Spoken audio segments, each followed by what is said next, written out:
Hello everyone and welcome to my third video in my ZBrush sculpting series. So today I'm going over how to sculpt a character, specifically a more humanoid one. So I've been really excited to do this video because now we can apply everything we've learned in the first two videos. So quick recap, first video is going over user interface, second one is over the core brushes you need to know. So yeah, let's get started. So let's say I wanted to sculpt a sort of like tabaxi or catfolk like humanoid, okay? What I would do is I would import a base mesh. So there's a couple different ways to do that. You can go to Tool right here, or as you notice, Tool is already docked on the side here. Go to Import, and then you're going to be able to import any kind of base mesh that you like. So with my Patreon rewards, I actually offer the base meshes I use. You can always download these online. You do not need to be a patron to get these. These are free anyway. All right, let's go with female, and there we go. There we go. So now we have a basic model to work from here. The reason I do this is because I don't see a whole lot of benefit from sculpting an arm 30 times. Like, I just want to create characters as quickly and efficiently as possible. I probably will understand anatomy a lot better if I sculpted an arm 30 times. That's not necessarily what I'm going after here. Okay, so now that I have a model here, before I get started, I want to talk about how to move around really quick because I haven't addressed that yet. So if you touch anywhere outside the model, it's going to rotate.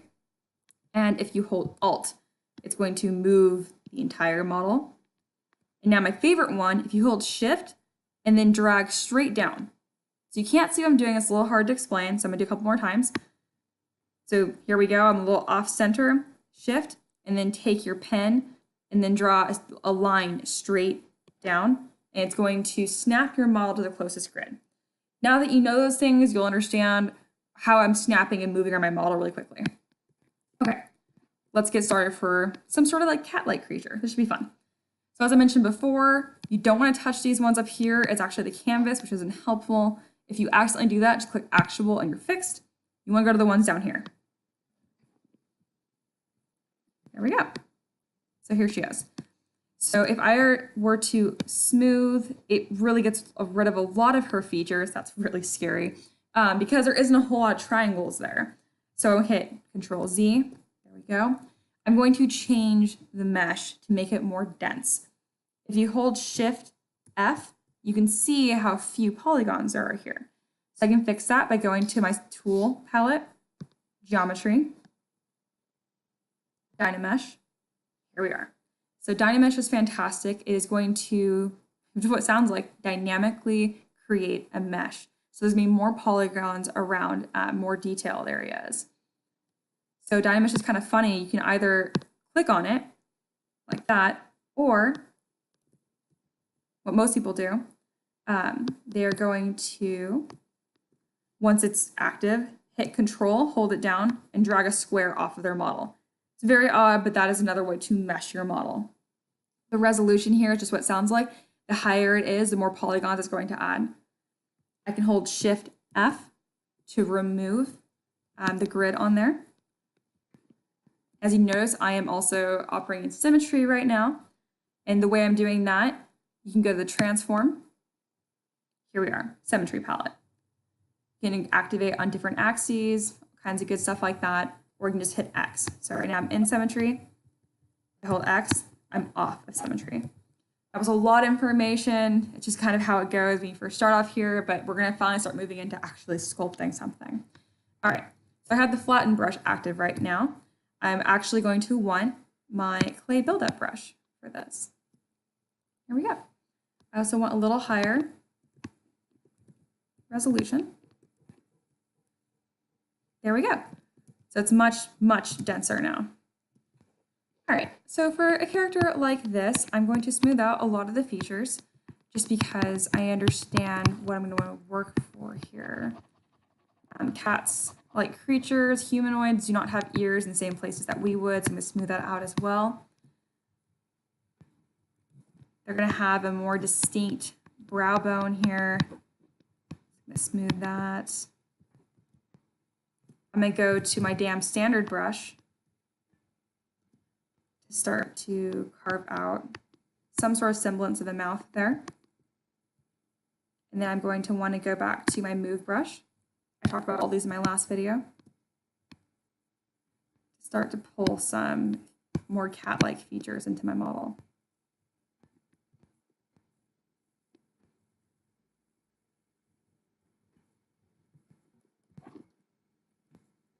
So something I can do here as well is I can start masking. So holding Control draws a mask.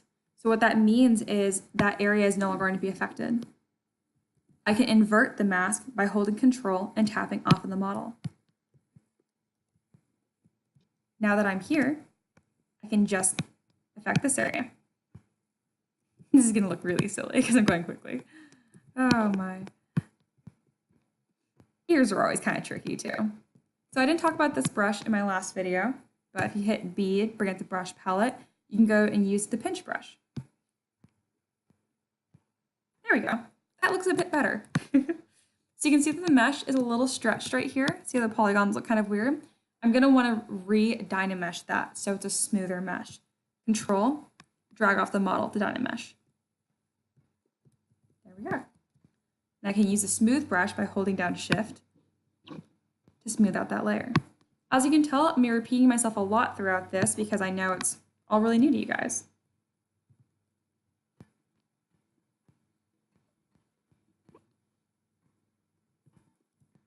It's funny, for whatever reason, I can't really remember. I've done a lot of Tabaxi people before. I can't really think of the way that I did the cheeks. That looks so funny.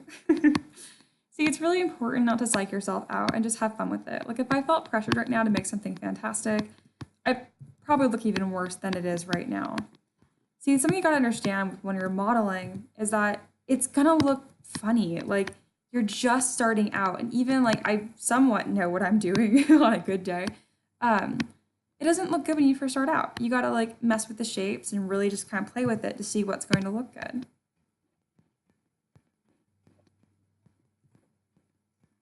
There we go. So I'm getting more of a kind of like a weird gopher-like appearance here, but you can see where it's starting to really fill in, you know?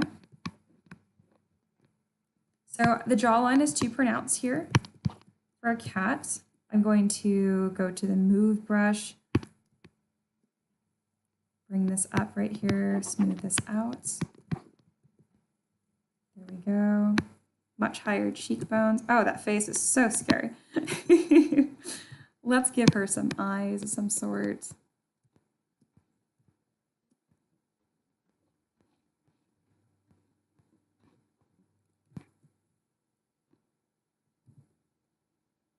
Back to my move brush. So it looks really silly. You see what I mean? Like I made sure to pick something that I didn't immediately know how to do well. Because it's important to know that it's not going to look great when you first start out. You really just want to block out general shapes. And that's something I really want to emphasize here is general shapes. Do not start detailing. If you start detailing, I promise you it's going to turn into a mess because no amount of detail work is going to make bad anatomy look good. I learned that the hard way, like several times. There we go. That's much better. Her face is still pretty ridiculous, but you can see the general idea for what I'm going for here, which is really all I want to accomplish.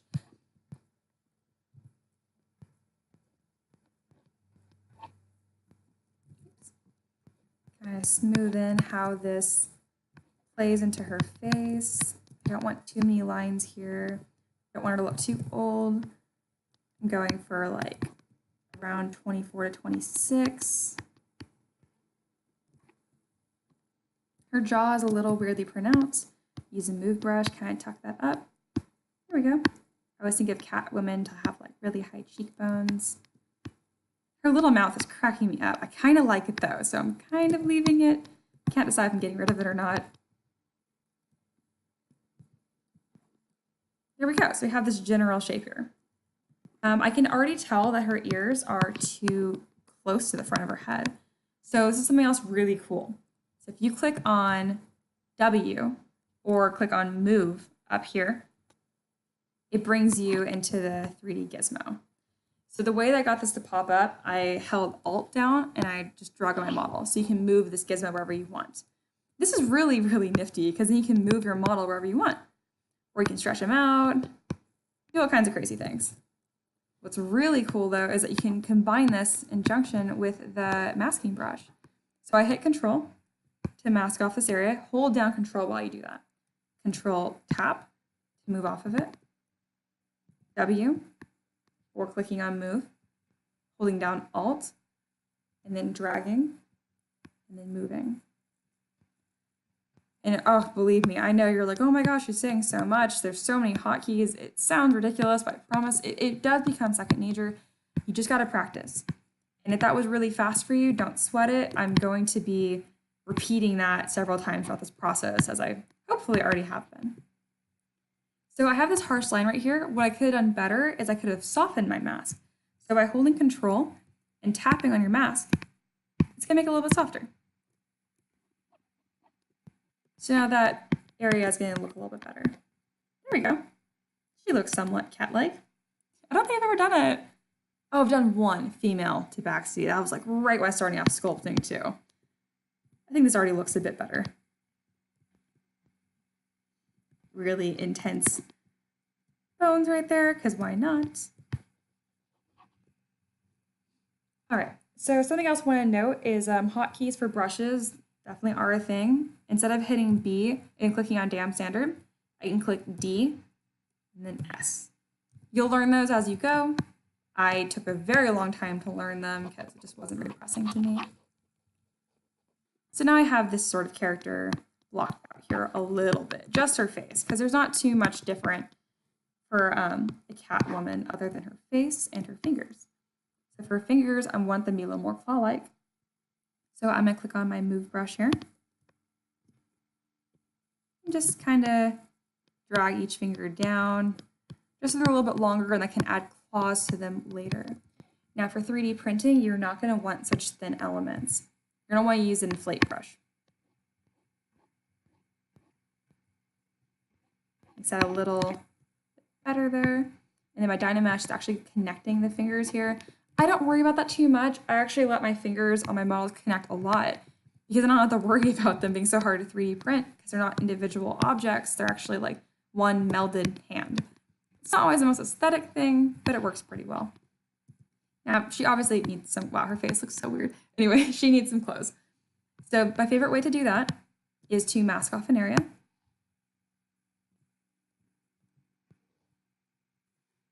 I actually kind of like this weird sleeve thing she has going on there. That might be a fun design. And then I'll go to Subtool, Extract, and click Extract. There we go. So now I have a separate mesh. Now it's really thick and I don't like that. So I'll take the thickness down to 0.01, click Extract again, see how that looks. Much better. Click on Accept. And now you'll notice in my Subtool palette, I have a new object, which is pretty nifty. So it's masked right now. So hit Control and then drag off. Make sure you're holding Control while you drag off of it. And now you can actually interact with the model here.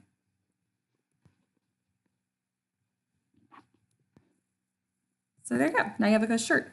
And I could click on W and bring up, or clicking on Move, the 3D gizmo here. I can move her shirt off. I can move it back, all that kind of stuff. It's a separate object, which is always nice to deal with clothes in order to get the best seams and lines. To go back to my other model, just tap on it in the Subtool palette.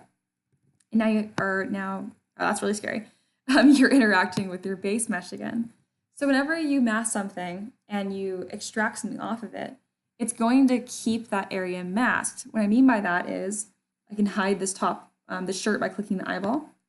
See, it's still masked. So you want to remove that by holding Control and dragging off your model.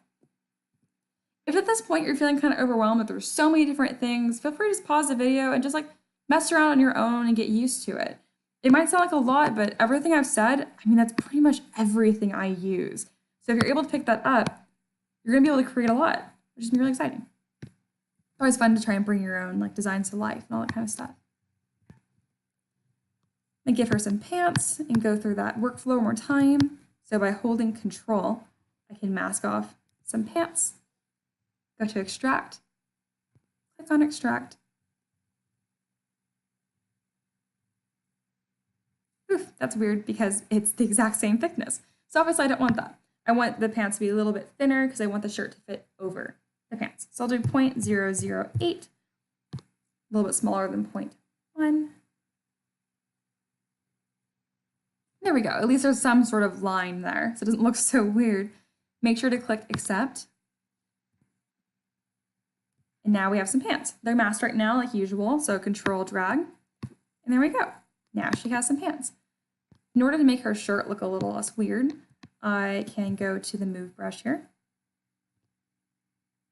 I'm already on Move brush. No wonder I'm confused. I can drag this over a little bit so it fits a little more naturally. There's a lot of different ways to pose your characters. Personally, I don't rig my meshes. There we go. The reason for that is it takes a lot of time for me, and I would rather just mask off areas and move them. So when I'm done with the model, what I'll do is I'll take all of my objects and I'll merge them together. So you can go to Merge, Merge Down. It says it's not undoable. So once you combine two objects, you cannot separate them. Just keep that in mind. I say it's okay. Merge it again. Here we go. So now, if I mask this area off right here, that was a bad mask. I'm gonna redo that. And bring up my 3D gizmo. I can hit Alt and hold it down and drag it somewhere new. I can move it around. And that's how I pose my meshes. So the reason this looks all deformed right there is because I forgot to mask that area. So make sure to zoom in and make sure your mask looks a little more clean. One more thing I want to mention is that if I hit Shift and hold that down and click F, oh, you can't really tell. That's unfortunate. It picked the same colors. So usually they're more distinctly different colors. You can kind of tell the pants are green, but the body and the shirt are blue, which isn't very helpful for my purposes. My point is that ZBrush recognizes that they were different objects at one time. So if I were to grab onto her shirt or something and move it, it would act as a separate object. I want to make sure that my meshes are one solid object. In order to do that, it makes the mesh watertight, which for 3D printing is very important because there's not going to be any mesh errors. So I'll go to Geometry, and I'll make sure to dynamesh it one last time before I export my model. And then another thing I want to keep in mind is that this has a lot of polygons. I don't want it to be such a dense mesh. It just takes a long time to export.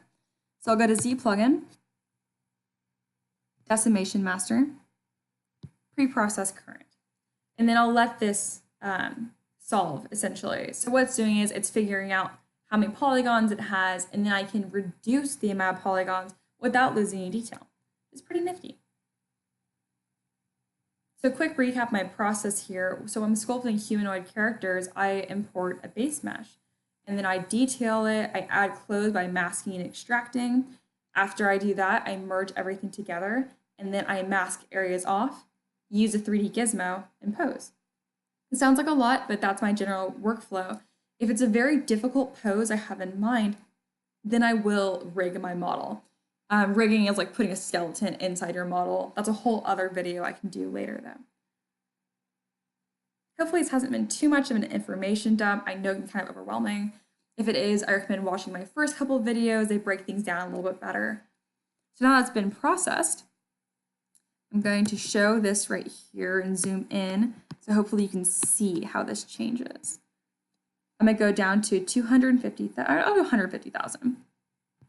So it's just, there we go. So there's a lot less shapes than there used to be. So I'll zoom in right here. That's the before. You can barely even see the shapes. It's so dense. Let's see if I can zoom in enough so you can see them. There we go. See, they're super, super small, you know? And then this is the after. It's messier, but it usually does a really good job at retaining detail. And then your file is just smaller overall. Everyone wins. In order to export your model, go to Tool, Export. So there you go. I'll just say cat lady. And now you have a .obj file that you can 3D print, which is pretty nifty. I hope that this covered the general workflow that I have. If I missed anything crucial, feel free to let me know. I know there's a lot of hotkeys, so I try to repeat them as much as possible as I go through this. Thank you so much for watching, and I hope you have a lovely day.